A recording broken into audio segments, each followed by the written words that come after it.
when the right group of people come together at the right time to do something totally crazy that absolutely should never work, the thing you can be sure of is that if and when it does, it will be unstoppable and like nothing you've ever seen before. And we knew that.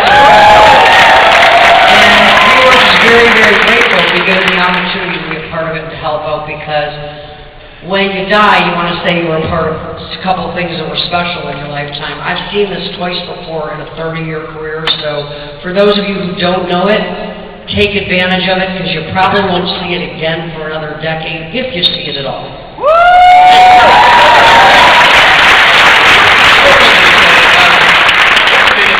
Team that you've ever built? A million plus? A million people. Plus. How many people are in your team now? Over 250,000. Just curious. Period. Yeah, let me tell you what really smart is. I talked her into letting me be her partner. That's the really talented part. Hi, Curtis Brunt. Nice to meet you guys. Hey, Curtis, would you just mind just doing that yeah, baby thing? Just how you step out of it. Guys, do you want to take Curtis through the step? Yeah. Like that, you know, it's only on the speech when you step out of the race, you go, all right, baby, let's go. 53 years old, studied engineering in college, dropped out because I decided I like people more than numbers. Got in the hospitality industry, and by the age of 26, I was the youngest general manager for the largest privately held hotel company in the world. Decided I didn't like working for anybody, started my own businesses, introduced network marketing at 30. Have built teams. I had really good coaches.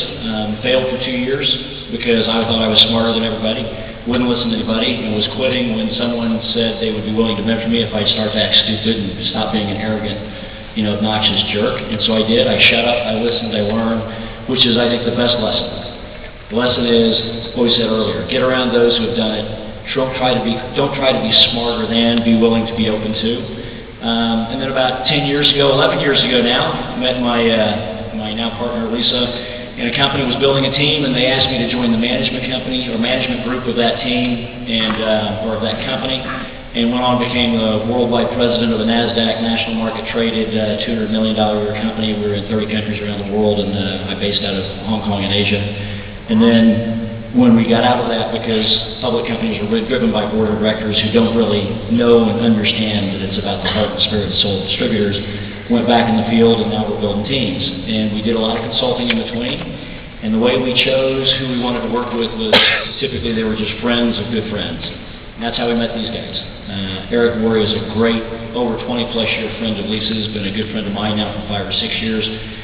And in Vegas, he said, I've got some guys I need you to meet. They're unique, they're different, they're new at this, their passion is extraordinary, and maybe you guys could just have a conversation, some insight.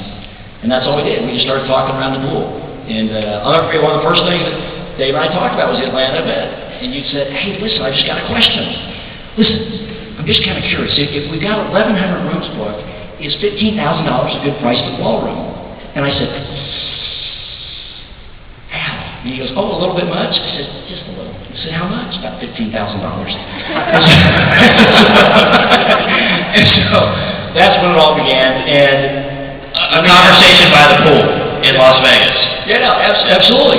But the thing that was magical was, and you've seen it if you've really been paying attention, and Lisa touched on it. After all the years of consulting, people would call us and say, what about this or that? I'd say, you don't have to worry about the product, don't worry about the comp plan. That's not the thing you got to look at first. Over time, hopefully those are great. You need to look at who is in the seat that has the ability to take the company out of business if they lose heart. Not keep it in, because if things go great, that'll happen. What happens when things get really nasty and really difficult? Because if you're going to build great things, it's going to get really crappy at times. Nothing happens perfect every time and smooth every time. The question is, do the people in the seat who have the ability to pull the plug, do they have the balls, do they have the courage, and do they have it in, are they going to go all the way?